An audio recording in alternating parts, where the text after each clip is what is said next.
Es mayo de 2026. Acabamos de festejar el Día de las Madres. Es importante saber y recordar que en un juicio familiar una decisión puede cambiar la vida de una niña, niño y adolescente, que puede definir con quién vive, cómo convive con su familia, cómo protege su intimidad y sobre todo cómo se escucha su voz. Hoy esas decisiones ya no ocurren únicamente en el papel, también ocurren en expedientes electrónicos, videollamadas, plataformas digitales y esperemos que cada vez más mediante el uso de herramientas de inteligencia artificial que ayuden a las partes a desarrollar una mejor actividad en beneficio de las niñas, niños y adolescentes. Es por ello que en el documental que acompaña al presente video nos pusimos una pregunta central: ¿puede la justicia digital y la inteligencia artificial proteger mejor a niños, niñas y adolescentes en conflictos familiares? ¿O pueden convertirse en una forma de vulneración que realmente les afecte? La respuesta, como veremos, no depende solamente de la tecnología,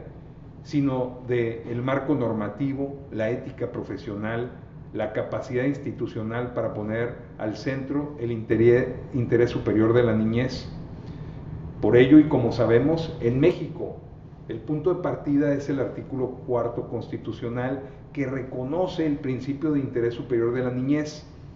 Esto significa que toda decisión que afecte a una niña, niño o adolescente debe analizar, proteger de la mejor manera su desarrollo integral.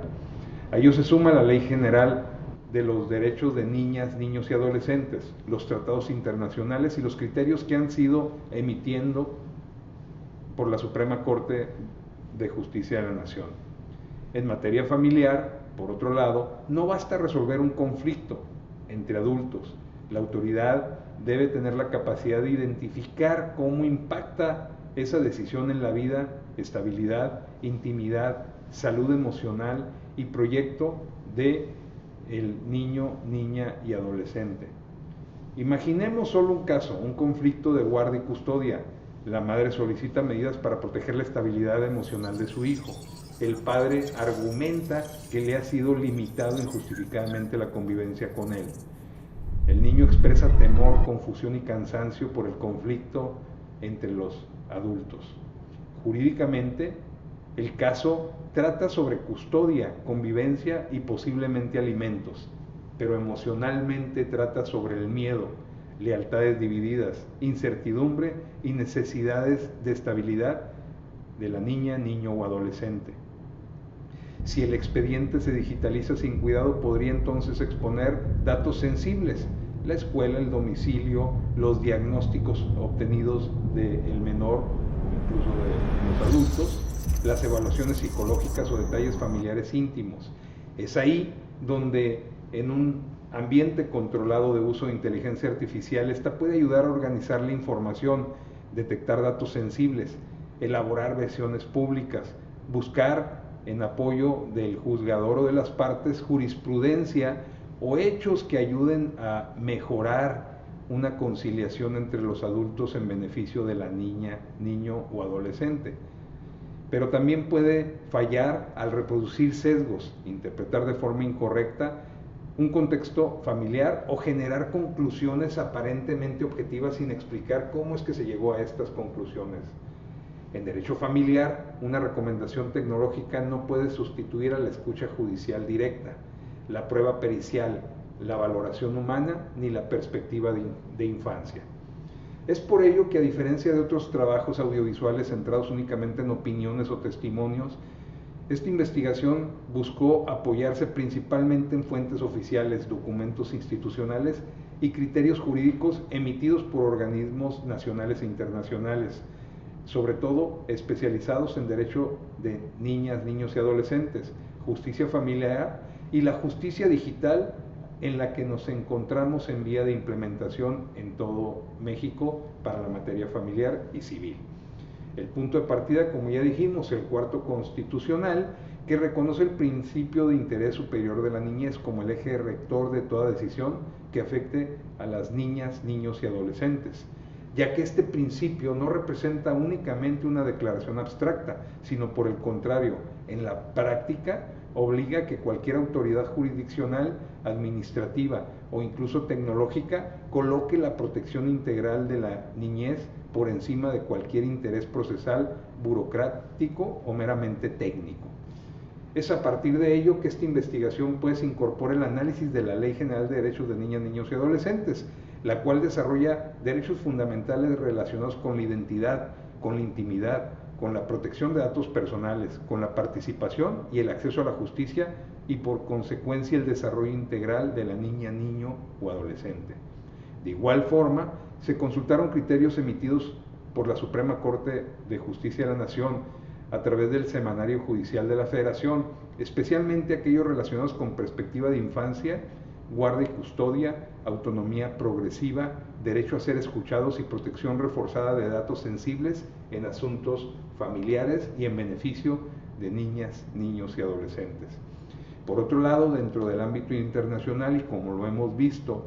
en lo particular y personal dentro del desarrollo de la clase del doctorado, destacan las aportaciones de la Convención sobre los Derechos del Niño, así como de diversos documentos elaborados por UNICEF, la Corte Interamericana de Derechos Humanos y organismos especializados en protección de la infancia. Estas fuentes permiten entonces un punto en común: entender que la transformación digital de la justicia no puede entenderse únicamente como un avance tecnológico. Debe analizarse desde una perspectiva ética, humana y de derechos fundamentales.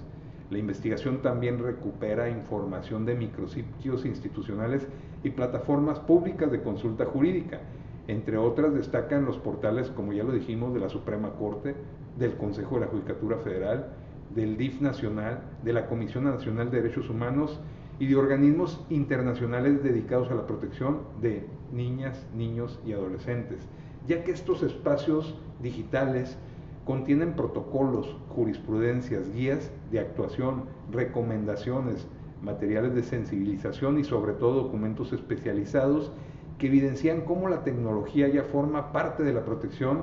familiar y de la administración de justicia. Asimismo, se revisaron materiales relacionados con justicia digital, como ya dijimos, el libro octavo del Código Nacional de Procedimientos Civiles y Familiares se encuentra en vía de implementación en todo México. Es por ello que el expediente electrónico, la protección de datos personales y el uso responsable de herramientas tecnológicas en procedimientos jurisdiccionales nos compromete a quienes nos estamos formando cada vez más en el ejercicio adecuado del derecho a estar informados respecto a estas tecnologías que ya no son del futuro sino del presente. Y cómo, por ejemplo, el artículo 87, fracción tercera de la Ley General de Mecanismos Alternativos de Solución de Controversias permite la utilización para esta solución de controversias de herramientas de inteligencia artificial.